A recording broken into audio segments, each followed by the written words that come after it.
You are there, aiming to write your thesis, your dissertation, your schoolwork, and then suddenly you go blank. You can't think of a word to continue writing your text. Have you been through this? I certainly have, many times. But then you think, ChatGPT will help me get out of this situation. I need to use artificial intelligence and then everything is going to be fine. Yes, maybe. Do you know why? Because ChatGPT can actually lie to you. Did I hear well? Yes, you did. I will repeat, ChatGPT can lie to you. I'm Andrea Namorato, I'm a specialist in educational technologies, and I'll show you how to use ChatGPT safely in your academic writing and in your schoolwork without shortcuts. Are you ready? So why is it that ChatGPT is not reliable for academic research? Because it uses unverifiable sources and it will mix references and present them to you without any verification. So some of these references will be reliable, they'll have gone through peer review, for example, but an awful lot of other references will probably not have been through any sort of verification. Therefore, it's very difficult for you to be able to make any claims, any scientific claims using those references. And it's very dangerous that these references or this information that is not really verifiable can compromise your work. You don't really want to go through this. You don't want to make any claims that you cannot sustain and that cannot be verified, so that you make sure to present to your reader only true references. But ChatGPT can actually do that. It can invent references. It can fabricate references. Did you know that? But then you're going to ask me, Andrea, how is this possible? It's artificial intelligence. It's the most advanced technology nowadays. What are you telling me? That it's going to make up references? Yes, I'm afraid so. And you need to be very careful when you are tapping into the information presented in ChatGPT and you're putting it straight back onto your writing, onto your thesis, your dissertation, your schoolwork. Okay? So you always need to check the references. This is your job to do. You have to go there, check those references, see if they actually exist, and only then you can add them to your work. Because ChatGPT actually says explicitly, and I'll show you later in this video, that most of these references are fabricated. They are illustrative references. They are sometimes even written using a proper referencing style, but then you have to go and check those sources, all right? This is the very first reason. Most references that ChatGPT will present to you when you ask a question, when you put a prompt related to a topic that you intend to use for scientific work, these references will be illustrative. So do not believe them, do not base your writing on them, because you may be in danger of producing a type of text that will promote fake information, right? Information that is not true, information that is not reliable. But then you say, Andrea, hang on a moment. You said that ChatGPT lies to us. Can you explain that, please? For sure. ChatGPT can lie when it comes to references. As I said before, it can fabricate a reference. It can create a fictitious reference, something that does not exist, with a proper author name, even the year in which that piece of writing or information was supposedly published, but everything can be a total invention, therefore a lie, okay? And I have done a lot of research to show you how this can happen in ChatGPT. So let's have a look at it. Let's have a look at this first example. I did ask the artificial intelligence the following: is ChatGPT reliable for academic reference sources? So the question is really spot on. Is it reliable for academic reference sources? And the answer is ChatGPT, but the answer by ChatGPT itself is it can provide useful information and insights, but it's not a substitute for academic references. It's always best to verify information through peer-reviewed sources. So this is why I said in the beginning, the information it presents to you is not verified. So it mixes information that has been verified with information that is non-verified, and therefore it's very dangerous for you to use it straight away, because then you could be propagating fake information, no? And this is something you don't want to do. Misinformation overall, right? So it says, check it. within academic journals, reputable databases, and in rigorous academic work, primary sources and scholarly publications are essential. So then I have also asked the same question in a different way. I have said the following: are the references provided by ChatGPT real? So this is just another way of asking the same question. And the answer, again, goes down the same road. ChatGPT does not have access to real-time databases or proprietary academic sources. So the references I provide, ChatGPT, are not actual citations, but rather illustrative examples based on general knowledge. So you see, ChatGPT itself says it's just illustrative information, illustrative references. It's not based on real academic references. Therefore, if you find that the text created by ChatGPT is very nice, it's well structured, it presents a nice English, a nice flow of information, you read it very well, and you think, fantastic, my work is done, I'll take it from here, I'll paste it there, or I'll just do a little bit of cosmetics, but then you don't go about checking the references, you are making a huge mistake, okay? And then it's also not only the case of checking the references and then saying, okay, so I'll do it, I'll paraphrase, I'll rewrite it, and then I'll go to academic sources, I'll go to journals, check the references, and insert them back in my references section in the end of the work. It may not work for you, because if those references are invented, they actually do not exist. And I'll show you an example in a moment, okay? So then I asked ChatGPT another question. Show me how an illustrative example can come in a paragraph about climate change. I invented a topic and asked for ChatGPT to create me one paragraph in which it would use an invented reference, right? A fictitious reference, just so that we would know how it appears, how it shows in there, and we'll be able to identify them when we actually ask for the creation of some real text for us. So let's have a look at the answer ChatGPT gave me. Climate change is a critical global issue with far-reaching consequences. Okay, so perfect. So it starts creating a paragraph for me talking about climate change, exactly what I asked. For instance, research has shown, and towards the beginning of the next sentence, it says, according to a study by Smith et al., Smith and others, 2020, there has been a noticeable increase in the intensity of hurricanes, etc., etc. And towards the end of that paragraph, have a look. It says, additionally, the melting of polar ice caps, as highlighted by Johnson and Lee, 2019, is contributing to rising sea levels, so on and so forth. So ChatGPT shows us two references in there. It shows Smith et al. And it shows Johnson and Lee 2019. It not only gives us the names of the authors who would have said those things or who would have published those things, not only that, but also the year in which this information was published. And these are totally fake.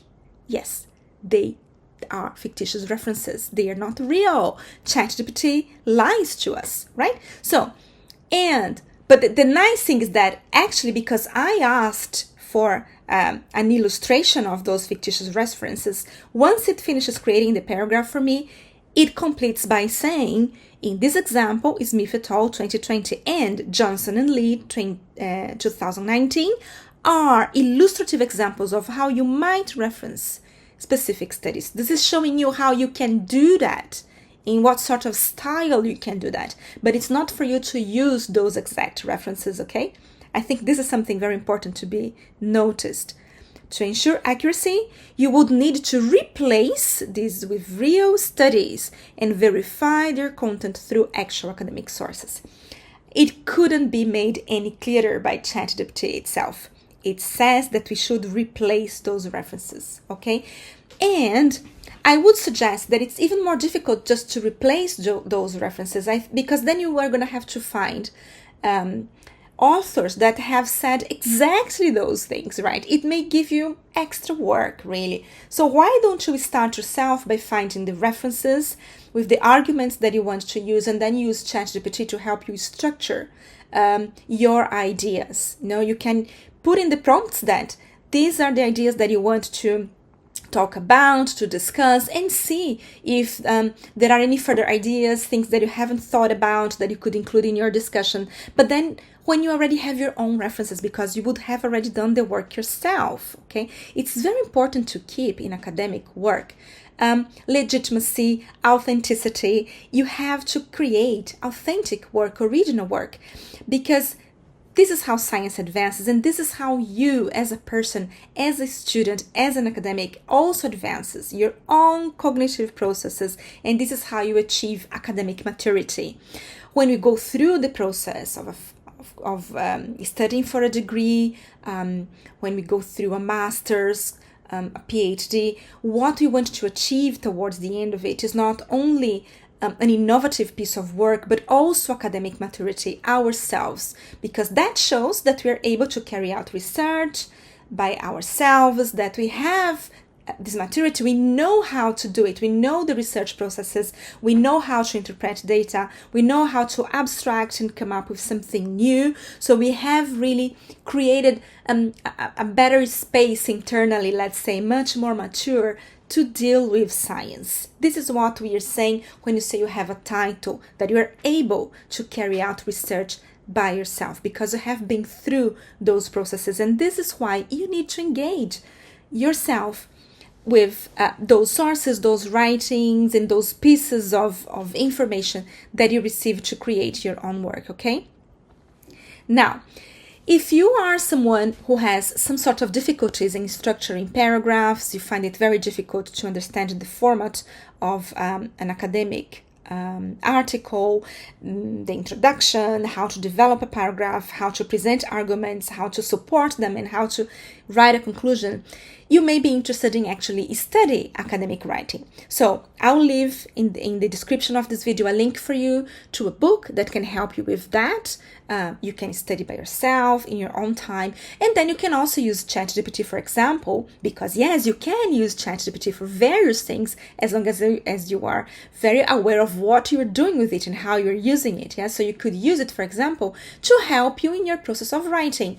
It can give you ideas of how to structure a paragraph, different words that you have not thought about, how to present an argument, and then you mix it with your own words, with your own personality, your own way of doing things, you paraphrase it, you rewrite it, and then you have a very nice text created by yourself, inspired perhaps by the artificial intelligence, but then you can read through and you can see yourself in that text. And this is very important, and other people will also be able to see you on those words, okay?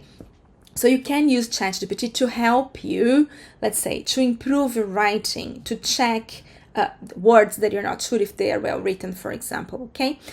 And apart from that, you can also use software based on artificial intelligence to help you manage your references, because when you're doing research or when you're writing an article or you're doing your work, your school work, your assignments, you are consulting many different references, you are reading through different papers, you are creating your own body of knowledge, you know, of the papers that you've consulted, that some of them you will want to use in your work, and some others you will read it and you think, okay, this is really not for me, this is not really covering the information that I need, it doesn't add anything new to me.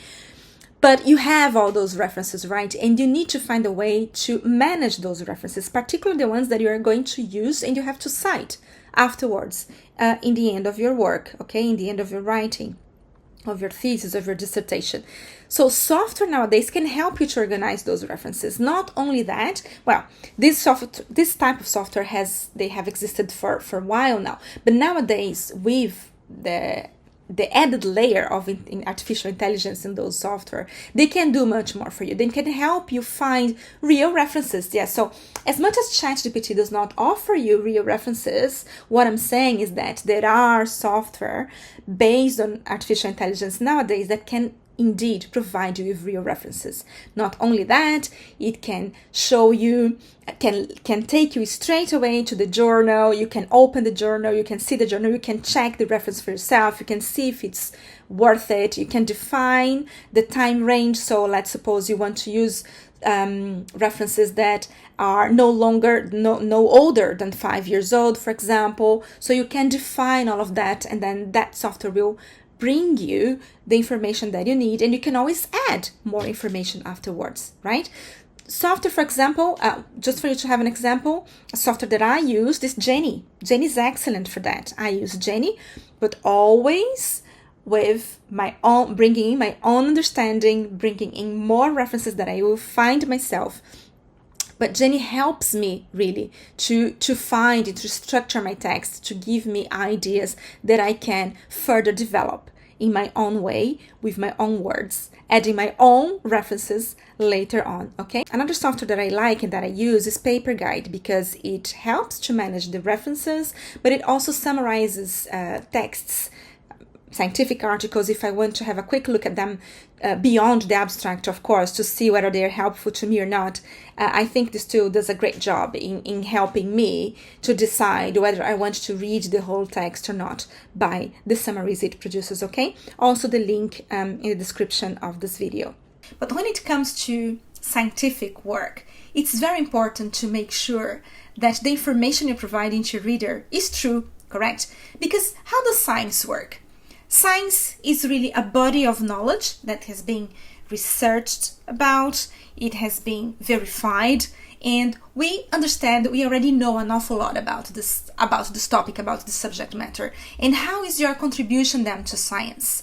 You will find a gap in that body of knowledge, or you create a specific question about it, or a gap meaning something that has not yet been researched well enough to provide us with some information to make science advance. And your proposal is then to go ahead and come up with further investigation, further research that will answer those questions, or that you will throw light onto that topic a bit more, so that science can advance, so that we can know a little bit more about that particular topic. It doesn't matter if it's a tiny thing, just a small contribution, and normally it is really a small contribution, right? But this is how science advances. It starts from a body of knowledge that already exists, and this is why we normally start research doing a literature review, right?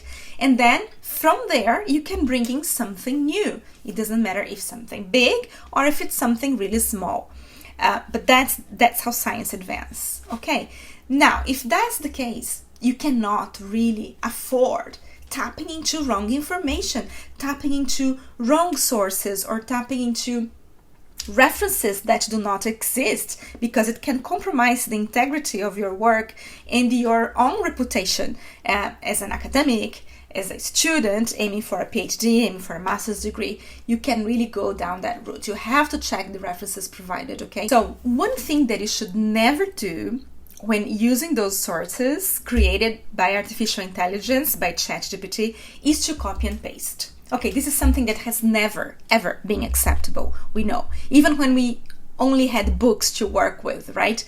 You can never simply just copy and paste. But it's particularly important that you not only check the references, but also that you interact with that text, that you really make use, of your cognitive processes to abstract the information of that text, to contrast it with other sources of information, to check if it's true, to think about everything that you have already learned, that you have already studied before about that topic, and then you create something new. You can, for example, paraphrase what is written there, but always remember to cite the sources, the authors, right? But also you can paraphrase and rewrite and mix it with other types of information from different sources and make something completely new. And in fact, this is how we've been doing research for a long time, even before the internet.